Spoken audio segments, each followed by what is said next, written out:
এই চিকেন চাপের গ্রেভিটা নিই, এখানে আছে গ্রেভি, এ দেখো। চলো একটু গ্রেভি নিলাম, এখানেও একটু পেঁয়াজ নেব, একটু খুলে দেখিয়ে দিই যে কীরকম সেদ্ধ হয়েছে। এই দেখো, জাস্ট দেখো ভিতর পর্যন্ত মশলা পৌঁছেছে। এই দেখো, এই দেখো, এই দেখো, এই তো হয়ে গেছে, হয়ে গেছে। তো দেখো এই চিকেনটা দিয়ে আর পেঁয়াজ দিয়ে একটু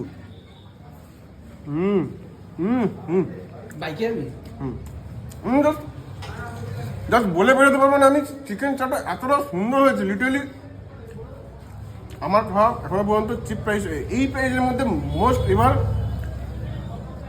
চিপেস্ট চিকেন চাপ, চিপেস্ট চিকেন চাপ, একটা টপ উইথ টপ কোয়ালিটি। 1% তোমার কিছু খুঁত ধরতে হবে না এখান থেকে, জাস্ট সেই লাগছে।